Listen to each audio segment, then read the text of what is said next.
Good evening. I welcome you to my corner of darkness here.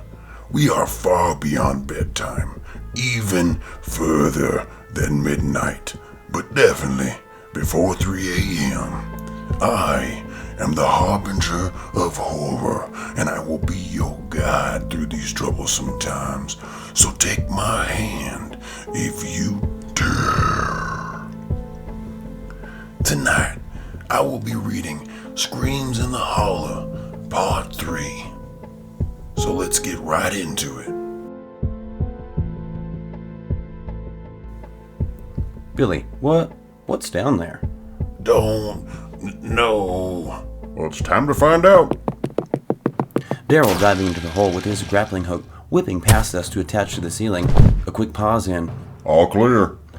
Alright, Billy, you go with the Doomicorn and the others. Make sure you meet with the new ops from Camo. Okay.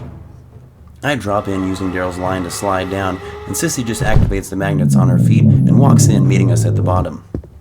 Touching down, I see it's another long hallway, but slightly curved, and we seem to be in the middle. You go right, I'll go left. Done. Sissy goes with me, and Darryl runs off alone. We have comms in our battle helmets, so we still have communication. Moving quickly down the hall, the entire thing curving left constantly, as if this were a loop like I think it is. It's gotta be at least 400 meters wide at this rate, and I'm guessing what we want is in the middle. Continuing on, I notice a slight difference on the left wall, about every 5 panels or so, and it's hard to see because of the reflection, but I think it's a window. I put my hand against the glass, and I can't see a gap in between my fingers and the reflection, so I cut my hands and look in. Shit tits. What is it, Badger? Man, look at the wall on the left. Look, it's just the one with the least reflection. It's a window. Look in it. Oh, fuck, man. Still running around the circle. I can hear Darryl now coming from the other side. What are we gonna do? I don't want to get probed again. I mean, for the first time. I don't know. What? Look, I don't know, man. That shit's not our sector. Well, shit, did you contact command? Yeah, those fucking dingleberries said that we don't have a sector for this, and we just got promoted again. Woo! Oh, great, man. Look, so if we're making the rules, rule number 1, you have to duct tape my butt cheeks together to prevent probing. Yeah, Sissy will do that. Look, but I don't know how well that's gonna come off. Oh, yeah? Should I super glue my butthole shut then? Okay, didn't think so. Thanks. Improvise and adapt, grasshopper. Right. So, are we first contact? The hell are you asking me, man? You've been in this sector longer than me. But like 5 seconds. Look, so we're just gonna wing it, aren't we? Aye, aye, Captain. Me and Darryl pat our pockets, getting a count of what's on hand. We have translators, standard issue K-bar knives, the non-containable disposal device, and our special med kits. Okay, so did you see a door to get in? Yeah, about halfway back on my side. We start moving down the hallway, well aware we're screwed. So are we just gonna knock and wait, or? Don't worry, I got this one. We come up to the door. Darryl approaches quickly and just hits the door. So I guess we are knocking. Backing off to the side of the door immediately, as it comes open, an immense light shines out for a quick second, singeing a perfect square in the hallway in the exact shape of the door. Ram! Sissy smashes into the opening at full speed, and we hear a heavy crunch as she makes contact with what we hope made that crazy-ass light. Her monitor on our screens and our helmet, we get the quickest glance of our newest enemy quickly approaching, and it seems to be not in the happiest mood. We whip around the corner, hoping we didn't just commit suicide, and we have 5 unknowns quickly whipping out what seems to be some sort of... That's a laser! In the small confines of the short entry into the massive silo, we didn't have much room to move. We had to pull off the old bullet shuffle to dodge the lasers being shot at us as we slowly move forward to make cover. And if I didn't know better, I'd swear these aliens knew what they were doing, or they're just aiming low because they wanted to harvest our organs. Maybe probe Darryl. Ducking down behind some metal containers, I make eye contact with Darryl from across the way as we nod, proceeding with plan, I'll shit a brick if we make this. Sissy, disposed. She rockets out of the metal scraps from what she hit before at speeds that could be questionably real, aiming straight for the center of the group. Now accelerating to just a blur, she's instantly stopped by a shining green light being held in mid-air just inches from the front alien. Right then, Fuck you. The aliens turn around as the non-containable disposal device makes contact with their leader, and we use the distraction of Sissy to move around the outside just far enough to get Darryl a clear shot of the lead alien, and me just close enough to grab the non-containable disposal device as it was falling. Rolling with my catch, I tag the nearest alien like I was born for this game. Sissy, now unfrozen, latches onto the nearest alien and starts whirling her entire head around faster and faster, using him as some sort of ass-whooping stick to move the rest of the pack backwards towards Darryl. Now only 2 left, I bank shot the disposal device off the wall to get it to Darryl, and a familiar stupid green light whips out of nowhere and just stops it. Right before Darryl makes full contact with the alien holding the green laser, the disposal device now dropping back down into my hands as I not so smoothly dive to catch it and get too much traction, rolling my feet up over my head. Falling flat again, I roll onto my side and just chuck the device at the last guy. He wasn't even looking at me. He was trying to dodge Sissy and her new toy. Sissy, unclenching mid-spin, her new toy rockets up into the air. Walking over to Darryl as he's pulling a DDT on this alien. Hey man, I don't think that's protocol. Yeah, well, me and E.T. took a vote here, and it's 2-1. We win. Oh, okay. So did you, find anything out? Wait, you wanted me to ask him questions? Yeah, well, look, man. What's your name, buddy? Translation. Eat a dick. I'm not telling you shit. What the fuck, man? Totally uncalled for. Look, you wanna know my special move? Darryl, stand him up real quick. You ready? Flying ninja kick. I do a quick right to the head and stop just short of his face. Just then, Darryl kicks him in the nuts from behind and he drops down. Translation. Okay, I'm done. Thank you. Now, what's your name? Translation. It's Doug, and you just killed my homies. Well, yeah, man, you were trying to kill us. Translation. What? With that light that was supposed to disinfect you? Wait, what about the lasers then? Translation. Those were supposed to freeze you. What? No way. Oh fuck, did we just... Translation. Haha, I'm playing fuck you guys. Those were clones, and yeah, we were trying to kill you. Dick. What were you doing here? Translation. Trying to make a new species like we always have, dumbass. There's no need to be vulgar. Damn, bro. Man, this asshole can speak English too? Yeah, what about it? You never asked. What are you guys doing here anyway? You can't just go popping monsters out like they're bunnies, okay? Yeah, but what are you gonna... Oh, never mind. So what's the plan here? You're gonna turn me in, they're gonna dissect me, we're gonna attack Earth? How do you want to do this? You can't pull that shit with me. I know about your deal with the government. So what are you gonna do for us?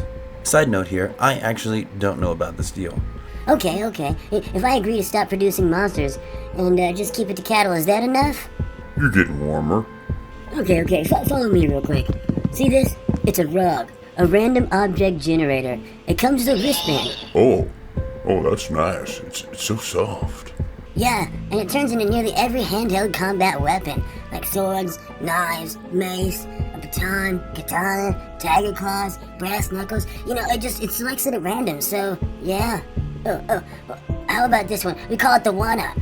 Ooh, is that a Rolex? It's a watch that can turn back time, but only for Wait, what was that? 3 seconds? Okay, I got one more. Look, we call this the small bang. You can put it anywhere on your body, and it'll automatically stick. But when you activate it, it will cover your whole body in a glowing barrier that's made from the compressed sun, and you will be invincible for 5 seconds. You can do anything. Lift immeasurable weight, fly, walk through walls. You can manipulate time, make a black hole. Hell, I don't care. Really, do whatever you want. Just let me go, okay? Is that a deal? Sounds like a plan, but how do we know you won't just do this again? Look, here's my comm line. You can check in on me from time to time, but next time just call ahead, man. I'll let you in. Instead of doing all this bullshit, killing my clones, my monsters. What? I said no, I'll make lunch, okay? Perfect. Doug, walking us out past all the damage we did and everything we tore up, just tries to keep a smile on his face, even though we can see him sweating now. Finally making it back to the entrance, we walk out and turn around to wave goodbye as we see Doug flipping us off as he walks back down the long hallway. Billy Bob and all the others gone back with camo, we use our grappling guns to pull us up out of the canyon and make our way back to the truck as it's making its way towards us. Loading a now back to normal Sissy into our truck bed toolbox, we get back in the truck and Darryl hits the button to start the engine. Oh shit, hang on. He hops out and closes the door real quick, disappearing for a quick moment and then popping back up. I hear a weird noise, and then he squeaks a little bit in pain and throws something, disappearing again just for a moment to pop back up again. So, No. Back at headquarters now, we head to the boss's office for the debrief on this mission. Opening the door to his room, I can already smell the hint of whiskey, which means we either shit the bed on this mission or did really good. Sit down, boys. Sir? He lights a cigar and takes a few puffs. Do you boys want to tell me anything? Hell yeah, check this out. He whips out the Rog on his wrist and makes an open palm. The Rog jumps from his wrist and starts spinning right above his hand, and then a shiny pair of steel nunchucks. Fancy. Ooh, I also got this dope Rolex. And what does that do? I also got this dope Rolex. And what is... Oh, you did well. Neither one of you died, you got some new toys, and now we have an alien division. Congratulations on the promotion, by the way. You will carry on your normal duties, and when problems arise, you will be diverted. Now, of course, your pay will be bumped considerably, but I also personally wanted to hand each of you our newest tech, the Monster Maker. We reverse engineered Doug's gene splicing, and we were able to bring those monsters you helped back to people. Holy shit. So was it Billy Bob or Bianca? Don't interrupt me again. And it was Bianca. She is a woman, obviously. Like I said, we reverse engineered it, and now you can change into a monster on command. Like attach this here, here, and here. You're all set. Now, some advice about it. The monster you change into is based on your DNA. It hurts, like, a lot. So, use it sparingly. And lastly, we don't know the long-term effects, so thanks for testing these. Wait, so have you tried this? Hell no. So how do we know what we turn into? You press that button. This one? I jump back as sounds of bone snapping comes from Darryl. He begins to grow, and fast, up to 10 feet tall, getting wider and hairier. It all stops, and Darryl is a fucking pink teddy bear? His massive frame barely fitting in our half of the room. I'm now on my boss's side of the desk. Holy shit, I did not expect that. I knew it. I knew it. Hell yeah, do yours. Not even. Darryl hits the button and shrinks back to his normal self while shedding a bunch of pink fur all over. After all the bone snapping stops, Shit, that hurt. he grabs a bottle of whiskey off of our boss's desk and takes a huge swig. Man, that's some expensive ass whiskey. Worth it. Now get the fuck out of my office. As we exit, Darryl is still shaking off the pink fur, and we head downstairs for dinner. I opt for the steak and lobster, while Darryl gets the chicken quesadilla with 2 steak burritos. I grab up some beers, and we find an empty table in the corner. We are chowing down, and a special little someone walks up to our table. It's Natalie, the sexy secretary that does all the debriefing reports, and she is sitting down. Must have been some classified stuff. I didn't get to see it, so what happened? You know we can't tell you that. Oh, we'll see about that. Well, check this out.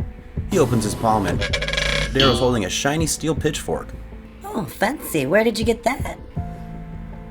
From this alien guy named Doug? Oh, shit. So, that's why I didn't get the report. She picks up her tray and walks off. Thanks, hon. Bye, Darryl. Bro. Anyways, what's the next mission? Well, the boss is saying here there's been a rash of people selling their soul to the devil and passing shortly after. But look, the problem isn't the deals. It's what he's given them. Allegedly, this is from some post that popped up on Twitter from an unknown account. No records left behind, and the post was only up for 1 hour, from 3 to 4 a.m. on Halloween night. We have pictures of the post, and this is what it said. Make a deal with the devil on a cold, dark night. Meet him at the crossroads when it feels just right. He will rise from out of the ground, starting from the top with his dark black crown. If you play your cards just right, you may even best the angel of light. Okay, so how in the shit are we supposed to stop this one? Well, I'm definitely not winging it, and I don't think any of our current plans are meant to deal with, this level of threat. Well, we do have that one plan we made earlier with the watch. We might be able to get away with that one. Yeah, you just want to use all the new toys, but fuck it, I'm down. Hell yeah. Practicing our plan in the training room a couple of times, I start feeling a bit more confident. Hell, it's hard for me to keep up, and I'm the one doing it. But after our 5th successful completion, we suit up and grab our gear and head to the garage. We hop in the truck and peel out and lift off. Darryl, I told you to warn me. I think the gravity pushed one out. You better clinch up next time. Hitting altitude at cruising speed, we are headed for the deep south where it all began. You're gonna have to help me with the pants again, man. Yeah. They say Robert Johnson was the first man to make a deal with the devil. He did it for musical skill, becoming supernaturally talented blues artist. Born in 1911 and dying in 1938, at just 27, he was the first member of the famed 27 Club. Some of the recordings are still around today. Touching down somewhere in the forest near local farm areas, we pick a nice place to set up camp. We can't do this the first night, as we have a lot of work to do before anything happens. Busting out the blessed goods, I grab 5 gallons of holy water, salt, power stones, some blessed scrolls of power. We got those from our good brother Friar Bocephus, and a couple of crucifixes. We start prepping and keep working deep into the night. Setting this over here, digging a hole there, having a beer, more work. Finally, we end up passing out right around dawn. Waking up around 5 p.m., we had breakfast or dinner. We had food and some coffee. I always enjoy the woods, but today there are no animals making any noise. Not a peep. It's like they know we're screwed. Alright, man, so how and when do we do this summoning thing? Well, obviously, it's a cold, dark night at some crossroads when it feels just right. Oh yeah, that's super specific. Later on that cold, dark night at some crossroads, waiting for the sun to go down. Look, I don't know when feels just right is, but I'm betting like right around midnight. Well, what if it's like 3 a.m.? What if it's like whenever? Well, that's just the same as fuck. Oh wow, that was quick. I do take pride in my service. And weren't you boys here to make a deal? Well, yeah, along those lines. Perfect. We can speak in my office, away from prying eyes. Double fuck. Uh-oh. Grab a drink. Get comfortable. You could be here a while. Do you have Mountain Dew? I do not. I have Mountain Lightning. Dr. Pepper? Dr. Thunder. Fresca? Sprite. Oh, okay, cool. I mean, Miss Twist. Ah, fuck it. Just give me a Mr. Pip. Dr. Thunder it is. Make it 2. You boys comfortable? Yeah, it's a bit hot though. Really? So what's your poison? Fame, fortune, money, power, love, addiction? What if I wanted to breathe in space? Well, that's a first. Would you be willing to find out? No. What if I wanted to turn anything into tacos? Why would you even... never mind. I guess we can. Nah, that's not good enough. Okay, I got one. What if I wanted to poop gold? Why not just gold? Why poop it? Look, we can, though. No, give me a minute. Okay, how about if I wanted to be you? No, you can't do that. Besides, do you know how much of a pain it is? Look, I'm a salesman on a cosmic scale. Yes, there's other planets with life, but there's only one hell, though. I never catch a break. Oh, it's okay, buddy. As Darryl moves around the desk to comfort him, little did he know Darryl had the non-containable disposal device in his hand as he patted the devil on the back.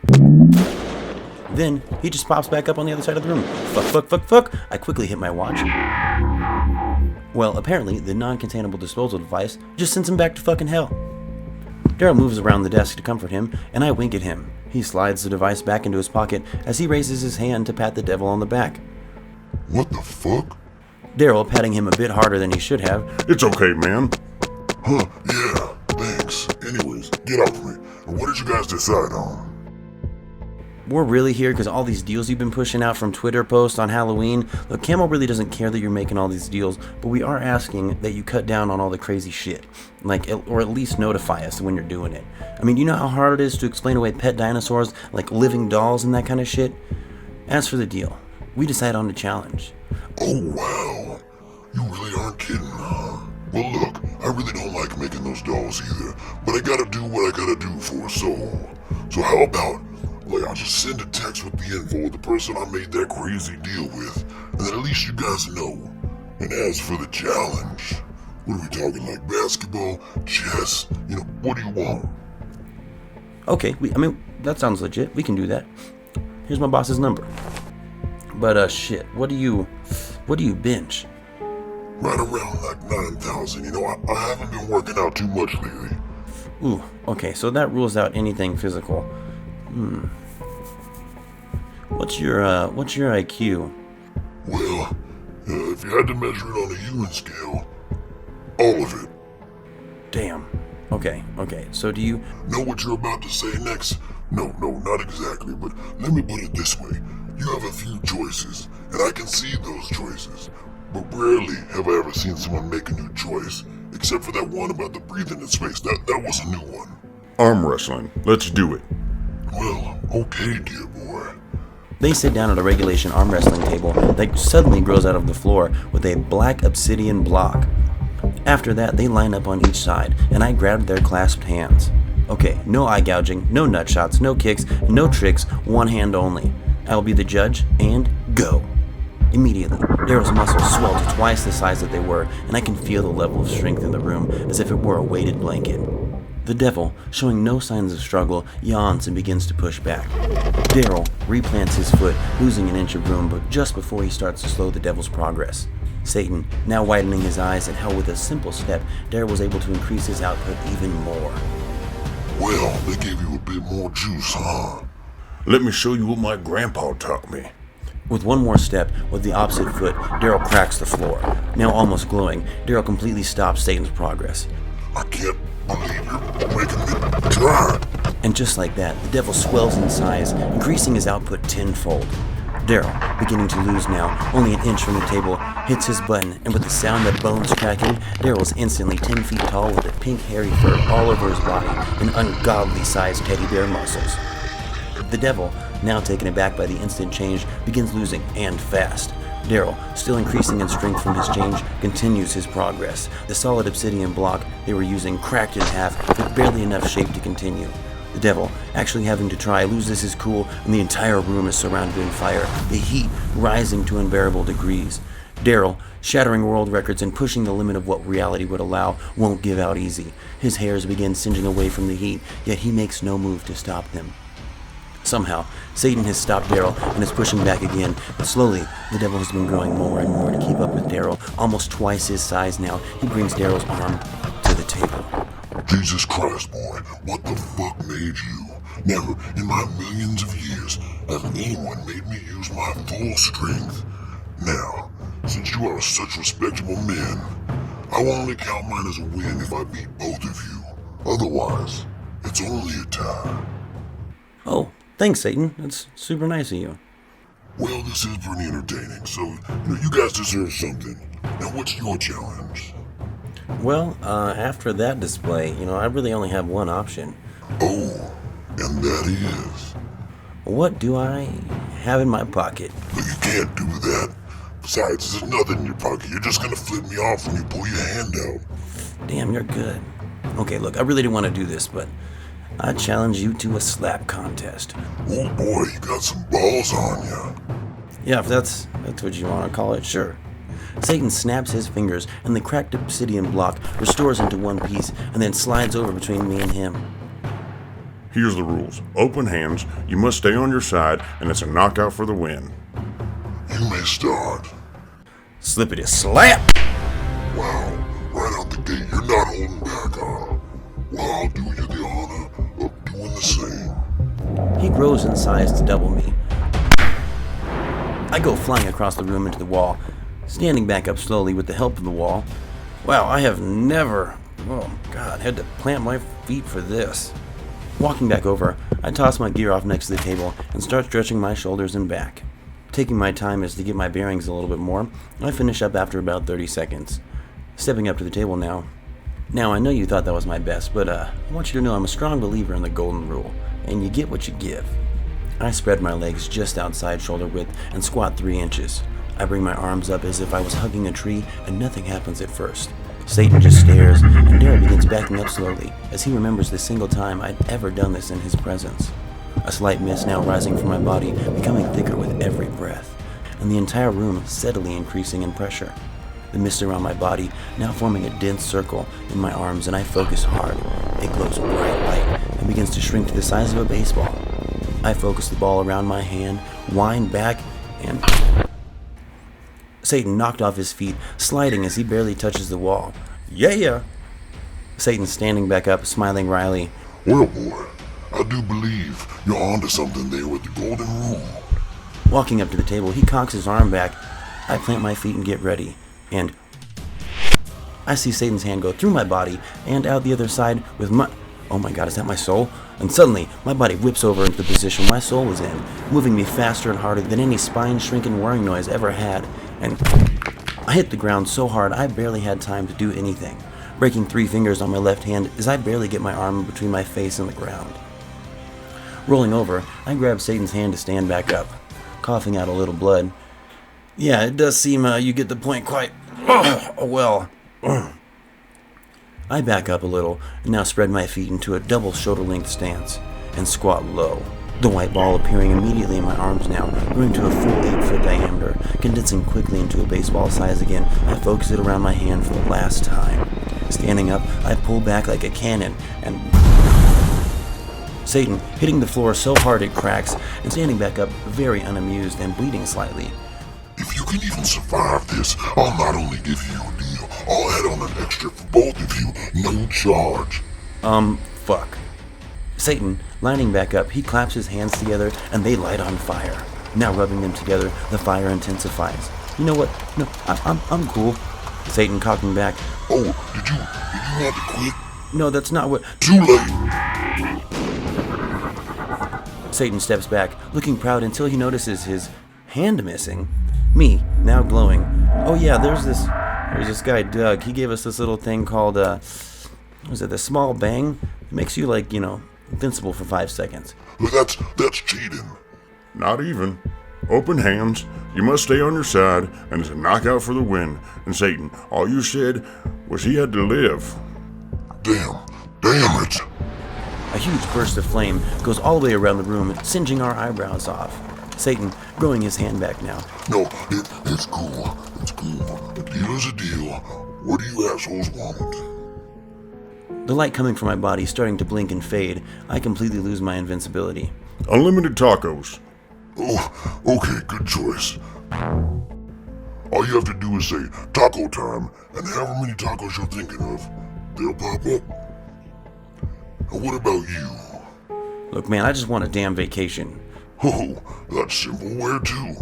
You know what? Send me and that sexy secretary Natalie out to Bali. I got a brother out there I need to see. That was Screams in the Holla, Part 3. And it seems like Darryl and Jim always make it out by the skin of their teeth. Welcome us back on the next story. Will it be yours? Will it be mine? Will it be...